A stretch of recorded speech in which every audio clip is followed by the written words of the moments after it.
Sveiki! Daug žmonių pradėję tikinčiojo kelią nežino, apie ką melstis, trūksta idėjų, netgi tie, kurie ilgiau tikintieji, irgi kartais pritrūksta idėjų, apie ką melstis. Taigi norėjau pasidalinti geriausiamis mintimis, apie ką galima melstis, man tikrai patinka šis video. Taigi, pirma, ką galim prašyti Dievo Tėvo. Tai visų pirma, reikia Dievui Tėvui padėkoti už viską, kad ir už tai, kad pakėlė jumis šį rytą, padėkoti už maistą ir pastogę. Padėkokit už viską, ką jis gyvenime jums yra padaręs, tikrai manau kiekvienam padėjo. Taipogi reikia padėkoti už apsaugą, nes ir turim rankas ir kojas ir tikiuosi jūs esat sveiki, tad reikia padėkoti už apsaugą. Maldoje svarbu atleisti savo kaltininkam, nes čia vienas iš svarbiausių dalykų maldoje ir Biblijoje rašoma, kad pirmą reikia atleisti broliui, ar kaip tam, neatsimenu tiksliai, bet pirmą reikia atleisti vienu žodžiu, nes kitaip tavo malda gali būti neatsakyta. Taip pat reikia atsiprašyti už klaidas, už nuodėmes, kurias padarome, irgi labai svarbu. Dar galima pagirti Dievą Tėvą už tai, kad jis toks didelis ir svarbus ir kad jam rūpi tokie maži žmonės kaip mes. Taip pat svarbu pasimelsti už kitus, už draugus, už šeimą ar dar ką nors pasigalvokite. Taip pat svarbu pasimelsti už persekiojimus žmonės, pavyzdžiui, persekiojimus krikščionius. Čia galite ir už mane pasimelsti, nes aš tai jau daug metais kaip visiškai vienas esu, vienu žodžiu, netgi nepritampu prie krikščioniškų organizacijų. Aš tai tikrai persekiojimas esu. Taip pat galima paprašyti Dievo Tėvo ir kad patartų, kaip vesti gyvenimą, kokią veiklą užsiimti, apskritai, kuo daugiau patarimų reikia prašyti iš Dievo Tėvo ir šventosios dvasios. Paprašykite, kad Dievas Tėvas atskleistų jums jūsų planą gyvenimui. Vienu žodžiu, reikia prašyti kuo daugiau patarimų, kad patartų Dievas Tėvas. O kaip jis patars, tai gali būti įvairiais būdais, tai gali pats akivaizdžiausias būdas, bet aišku, jis retas yra, tai balsai galvoje. Kiti būdai gali ir kitas žmogus ką nors patarti, kas gali eiti iš Dievo.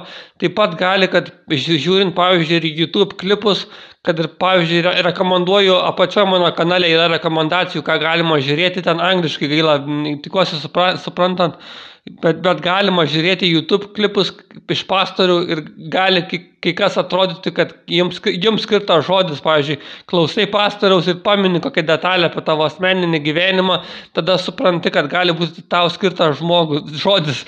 Tai vienu žodžiu, įvairiais būdais Dievas patarė, tad melskitės, kad sulauktumėt kuo daugiau patarimų iš Dievo. Taip pat reikia melstis už vyriausybės, kad, pavyzdžiui, gerai atlaikytų ekonominę krizę. Taip pat galima melstis, kad kiekvienas nusidėjėlis jūsų mieste būtų išgelbėtas. Taip pat, kas čia dar, atsiprašau, kad taip pat, kai sakau pastoviai, galima melstis, kad būtumėt apsaugotas nuo priešų, galima melstis, kad jūsų miestas būtų saugus miestas per ateinančius sunkius laikus. Čia irgi svarbu, man atrodo, pasimelsti už savo miestą. Nors man tai Dievas patarė, kad reikia iš miesto keltis į kaimą, į kaimą. Tai nežinau, man atrodo, ateityje, kai praturtėsiu, kelsiuosi į kokį kaimą. Taip pat galima melstis Dievo Tėvo, kad atidarytų, galima melstis Dievui Tėvui, kad pripildytų jūsų daugiau šventosios dvasios, arba kad paskirtų angelus ir kad laikytų angelus jūsų apsaugai.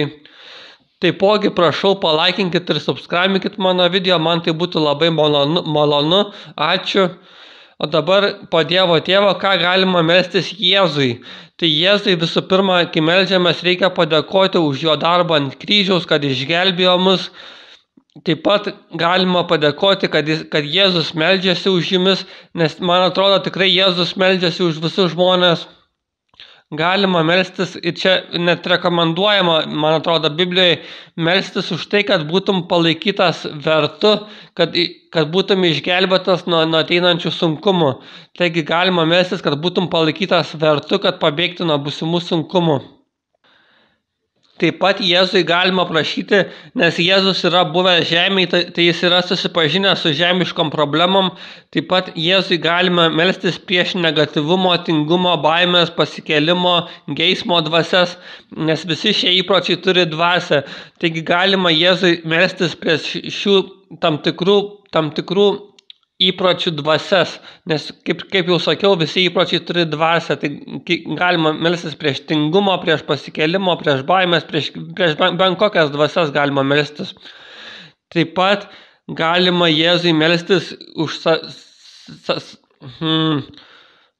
galima Jėzui melstis, kad suteiktų savikontrolės dvasią, pavyzdžiui, keiksmažodžiam, nedorom mintim ir paprašyti minčių švarumo. Dar galima melstis, kad Jėzus sumažintų apetitą arba paprašyti švarios širdies.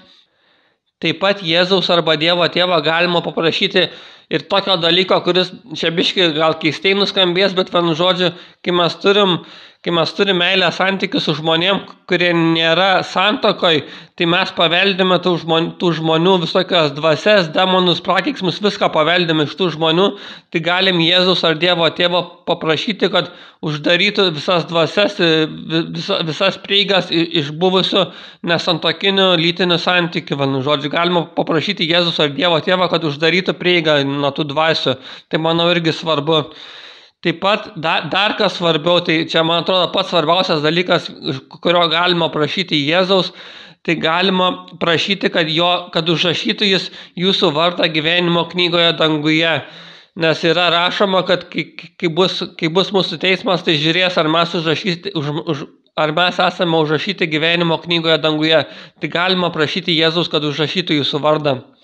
Dabar pakalbėsiu, ką galima prašyti iš šventosios dvasios.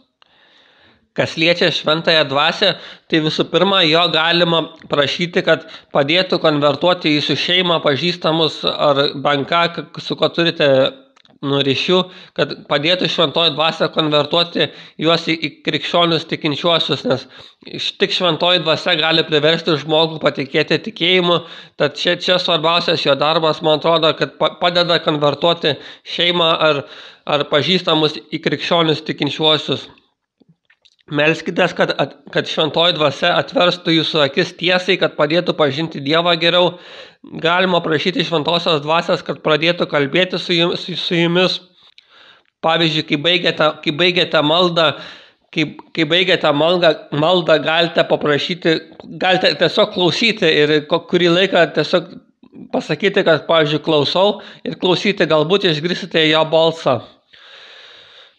Galima prašyti šventosios dvasios, kad rodytų jums kelius ir rodytų ženklus. Gali šventoji dvasia pradėti rodyti įvairius ženklus gyvenime jums. Taip pat galima prašyti šventosios dvasios, kad jūs būtumėte tinkamoje vietoje ir tinkamu laiku visada. Ir kaip jau sakiau, dabar užbaigiau patarimus pagrindinius, kaip jau sakau, pamaldos reikia klausyti. Ir dar norėjau pakalbėti apie tai, ką man Dievas patarė, kur galiu tobulėti, nes manau, visi galima tobulėti į šiose srityse. Tai visų pirma, pasikėlimas, reikia būti kuo mažiau pasikėlusiu. Antras dalykas, tai reikia melstis kuo dažniau melstis, nes jeigu nesimeldi dažnai, tai reiškia esi pasikėlęs, nes netgi Jėzus dažnai meldės, tai kas mes tokiai, kad gali mažai melstis, reikia būtinai kuo dažniau melstis, nes tai mažas maldų kiekis yra pasikėlimo ženklas. Taip pat reikia dirbti, netinginiauti, reikia sumažinti stabus savo gyvenime.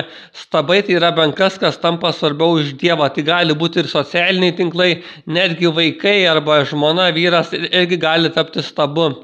Taip pat reikia evangelizuoti, bent jau draugus ir šeimą reikėtų bandyti paversti krikščionimis, bet geriau dar išplėsti šį ratą. Taip pat būtina skaityti arba klausyti Bibliją. Aš tai paskutiniu metu klausau tik Bibliją, nes man skaitimas biški vargina. Tai yra mano YouTube kanale apačioje nuoroda į puikią Naujojo Testamento audio Bibliją. Galima klausyti, man žymiai maloniau klausyti negu skaityti. Taip pat būtina neapkalbėti žmonių ir nemeluoti. Apkalba tai yra bent kas, kas suteršia kito žmogaus reputaciją. Tai, vienu žodžiu, svarbu neapkalbėti. Ir apkalba gali būti ir tiesa, jūs galite pasakyti tiesą apie tą žmogų, bet jeigu tai suteršia jo reputaciją, tai yra prieš Dievo valią. Taip pat svarbu nemeluoti, net baltų melų, netgi mažų melų nereikia daryti, nes šventoji dvasia dar vadinama tiesos dvasia. Tad pasakę mažą melą, jūs užblokuosite šventąją dvasią. Taip pat reikia padėti vargšam ir man dar Dievas patarė nežiūrėti į gražias moteris, bet labai sunkiai sekasi šį vietą ir nereikia būti vienam su moterim taip pat. Ir reikia bėgti nuo blogų minčių, neužlaikyti jų. Taipogi norėjau naudodamasis progą pasakyti trumpą reklamą. Kviečiu apsilankyti mano YouTube kanale arba svetainėje wakeup2121.lt, nes laukia tikrai nenabodus laikai, bus daug apgaulių, tad jeigu norite sužinoti tiesą apie būsimus laikus ir kaip išvengti jų, tad labai siūlau pažiūrėti kitus mano video mano YouTube kanale arba dar geriau, nueikite į svetainę wakeup2121.lt. Ačiū Jums labai, dėkui, iki. Dar pamiršau pasakyti, kad Biblijoje rekomenduojama sakyti Tėve mūsų maldą.